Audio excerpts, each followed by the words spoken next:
Why should you play Cho'Gath? He's huge! Hey guys, welcome back to another episode of Why No One Plays. It's a series where I discuss champions in League of Legends that rarely see much play, if any at all, in both the pro scene and solo queue, especially recently. And since League is a constantly evolving game for better or worse, there might be times where certain champions have a high pick rate or ban rate that spans a patch or two, but overall the game does remain relatively consistent on which champions are popular and which ones are obscure. So for this episode, I'm going to be talking about Cho'Gath. He actually used to be one of the first champions I used to learn the game way back in Season 6, and he's got a special place in my heart as a pocket pick here and there. Though it is safe to say I would probably pick something else before considering Cho. Before we get into that though, disclaimer time, to clear any misconception, this series is not meant to bash a champion and say they're bad or troll, nor to discourage anyone from playing them. If anything, I encourage you to give them a try.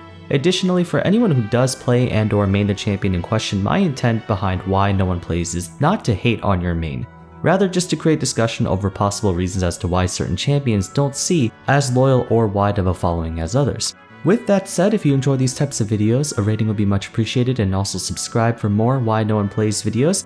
There's also a playlist in the video description if you want to check out any other episodes. Cho'Gath is a standard tank. He's big, he's hulking, he's bulking. Strong staples and crowd control with his Q and W, especially W. You don't see many silences anymore in this day and age, probably because silence is maybe the only crowd control in the game that has actively no counterplay to stop or prevent it. I remember Talon had it on his old E. Regardless, the rest of his kit is centered around adding some much needed damage and working on his self-sustainability to some extent. By definition, he fits the role of a warden. In League, the dichotomy of tanks is built into two categories, Vanguards and Wardens. Vanguards, as the name implies, are the first in a fight, usually those with explosive hard engage like Malphite, Sion, and Zac. The main difference between a Vanguard and a Diver is that Divers tend to only go after one target, while Vanguards go after as many as physically possible. Usually, an entire team fight's victory can hinge on how impactful your tank's initiation is, which is usually why we call Vanguards the carry tanks. On the other end of the spectrum, we have Wardens. They're more defensive and they focus on protecting and holding the line, guarding allies from enemy fire. Now that's not to say these guys can't deal their fair share of damage or crowd control, because no, they most certainly can. However, unlike Vanguards whose main damage output and threat capacity is front-loaded, Wardens are more balanced in that they can use their crowd control and abilities for both offense and defense, just to a lesser degree of course. There's no way a Braum matches Janna's team-wide peel, and naturally a Galio doesn't have the same kind of oomph as a Malphite, but they can do both, which is favorable in more erratic games. So having now explained what a Warden is, some of you may be confused as to why Cho belongs in that category, since he doesn't really have the same kind of ally protection that Shen, Braum, or Galio does. He most certainly isn't a Vanguard either, because it's not like he can charge into the middle of an enemy team.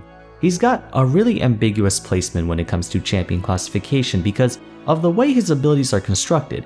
In fact, I'd argue he's more of a catcher alongside Morgana, Thresh, Blitzcrank, and the like. The main reason being is because his abilities do a much better job punishing mispositioning by the enemy team, though even then some would argue that he doesn't excel well enough in that field to merit usage over his peers.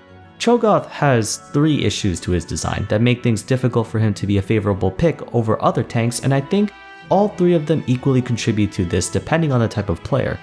Starting with this most notable one, inconsistency. Consistency. That's like the most important aspect of high-level League of Legends that I talk about in just about all of my episodes of Why No One Plays. He has extremely limited range and no way of closing the gap due to slow mobility.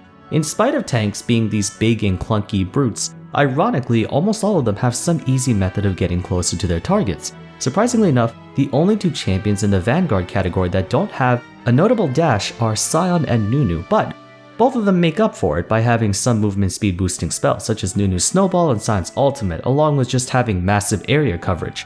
As for the Wardens, it's the same problem. Of the 7 listed, 3 of them don't have dashes. In exchange, Taric has incredible party utility and defense, while Tahm Kench can modestly chase down targets with Tongue Lash. This in turn makes Cho'Gath the only tank in the entire game with no reliable way of exerting his pressure without external movement sources such as Righteous Glory or Flash. Now at this point you're probably saying that his Q circumvents this because it's a powerful ranged knockup followed by a crippling slow for a short period of time, not to mention it has a very low cooldown and high base damage. That much is true, yes, but what separates Rupture from just about every other main crowd control ability on tanks is that it doesn't directly stem from Cho'Gath himself. It is a remotely casted ability, and others who do have a similar external crowd control such as Leona's Solar Flare or Nautilus's Depth Charge have another ability that allows them to quickly close the gap like Zenith Blade and Dredgeline, some form of follow-up.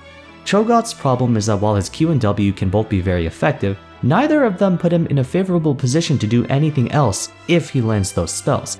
Rupture also has a ridiculously long cast time and a very tight area of effect along with a below average range of 950, makes landing this ability inconsistent in and of itself, while Feral Scream has barely enough reach to match that of most ranged champions with a high cast time as well. Most other knockups come from the actual champions such as Alistar and Ornn, the knockup centers around them, and usually that's met with a dash of some sort. While his disruption is incredible because it also comes with high damage, Cho has an extremely difficult time getting close to targets since he lacks that very important follow-up. Technically speaking, you can work around this by giving him things like Righteous Glory and Glacial Augment, what have you. But by extension, all other tanks can take the same thing. Even if you do successfully land his Q, he can only hit 1 or 2 champions at best unless someone else initiates first. Naturally, that means Cho places a degree of reliance on his teammates to enable him to be at his best, whatever form that takes. And while his follow-up can be devastating in a teamfight, it isn't very consistent. Problem number 2 is that his kit is meant to serve as more of a mage than a tank, contrary to his size and bulk, despite needing to sort of itemize tank to be his most effective in terms of survivability. This is often why you see more champions itemizing AP instead of tank Cho'Gath. He certainly has way more base damage and AP scaling than his peers, make no mistake. But apart from his ultimate, Cho'Gath has no intrinsic reward system for building tank, other than the fact that he's very slow and easy to target. He's actually quite squishy for a tank because he's very punishable. He has slow animations, large hurt box that gets even larger when he grows in size, and no resistance enhancing passives in his kit. They did try to alleviate that weakness through his passive Carnivore, which does offer a considerable amount of sustain, but similar to Yasuo, an easy countermeasure to that is just to avoid fighting him around your minions, and it's a dead passive in most teamfights where you're not really around anything consumable. Tanks have 3 ways to show their resilience: shielding, self-sustain, or high resistances. For the first, we have Shen, Nautilus, and Sion. These guys don't have anything in particular to make them harder to kill, but they do have access to shields, which they can use to buy them some time before going down. For the second, we have champions like Zac, Tahm Kench, and Trundle who have ways to reliably restore lost health in the middle of a fight. For the latter, we have Rammus, Ornn, and Leona who can amp up their resistances to high amounts and be difficult to kill. Cho'Gath theoretically is meant to be a self-sustained champion, only it's not really self-sustained, it is just sustain. For all intents and purposes, it's more lifesteal, not really regeneration like Mundo. And while Trundle does share a similar passive, the caveat is that Cho'Gath has to kill the target, it can't just die around him. The benefit he has is permanently scaling max HP, just like Sion, but we live in an age where so many champions have some form of percent max HP damage. In fact, more than half of all new champions and rework champions have some form of health scaling damage, be it maximum health, current health, or missing health, making his bonus HP benefit not really as useful as resistances and the like. Plus, if you were to build full AP, that's a moot point. On the flip side, even building him as a mage is a risky factor. Cho'Gath does possess some of the best single target burst damage in the game, perhaps even better than the likes of LeBlanc and Talon, who are specialists at that. All the same, combining his lack of gap closers, limited range, and long casting times, it gives champions more than enough time to fend him off or simply just run away. You're almost required to take Glacial Augment just to give Cho the gap closers he needs. Needing a specific keystone isn't necessarily a bad thing. There are champions who almost exclusively use one. 9 times out of 10 though, they're still a veritable threat even without that keystone. Unless you're absolutely confident that you can land every rupture without the aid of slows, it's obligatory to run Glacial since you have only enough time to use 2 or 3 Qs at max in skirmish with AP Cho. Tank builds can afford to go Grasp since Cho has good trade damage and has the bulk to use his crowd control more often, but I think I've made my point. Lastly, he falls into this category of just being unexceptional in the current state of the game. As a tank, he can't exert the same kind of crowd control pressure as Ornn, Nautilus, or Maokai, and as a mage, he's much slower and more avoidable than like Annie, Vladimir, and such. This puts him in an awkward limbo where he's sort of like an A-tier champion against a bunch of S-tiers. Ordinarily, most characters work around that by being really unique. But unlike the champions I talk about in this series, Cho'Gath, he's a very normal champion. He's quite conventional. His abilities aren't that divergent from the status quo. Ultimately, in the end, if we're talking about pure efficiency, it takes more work to make Cho'Gath effective, and that same kind of result can be achieved with less effort and precision on just another champion. I can't speak for everyone, but he doesn't feel as rewarding to play these days, because it's not you outplaying or mixing up your opponents so much as it is just throwing Qs until you land 1 or 2 and then going in for the kill with your ultimate.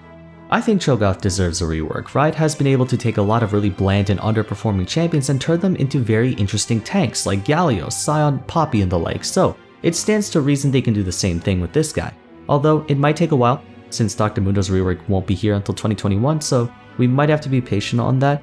But in the end, while he's worse than some other selections that perform better in their respective roles, he's not that much worse. Like I said, he's an A-tier champion against a bunch of S-tiers, so he's definitely viable, but because he's practically a straight -1 against some other champions, that can be enough of a reason for people to not give him much thought.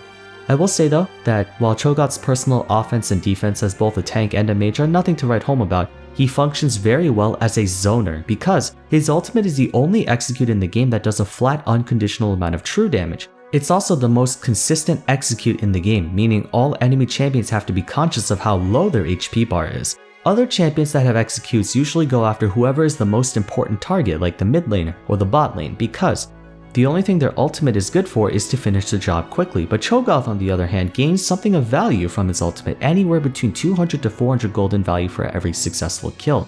Not only that, in practice Cho'Gath can ult anyone he wants to, be it tanks, supports, or carries, because if he's building tank, he can continue to play front to back in a team fight, or he can play back to front.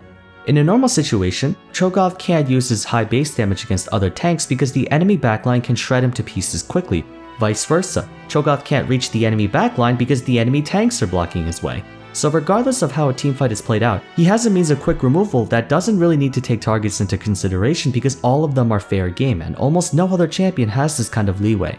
In the end, it mostly comes down to what your priorities are when picking a champion. Sadly, those aforementioned priorities don't exactly resonate with many players at this stage of the game's timeline. While I think he's got a lot going for him with his ultimate, the rest of his kit is due for a retrofit. It's starting to fall behind the times to the point where the only real thing keeping Cho'Gath from obsolescence is that runes and item changes throughout the years have been quite kind to him. What with Glacial Augment, and then we have Twin Shadows, Righteous Glory, Hextech GLP, stuff like that. That about wraps it up for my thoughts on why no one plays Cho'Gath. Hope it was insightful, and for all the Cho'Gath mains watching, if you think I left anything out or if you disagree on any point, please let me know in the comment section below. But if you guys enjoyed, a rating would be much appreciated, and if you have any thoughts on Cho'Gath, either positive or negative, I'd love to hear them in the comment section. Be sure to check out my playlist on other champions that no one plays in the video description, and don't forget to subscribe if you want to see more League videos like this. But for now, thank you all so much for watching, and I hope to see you again soon in the next video. Take care.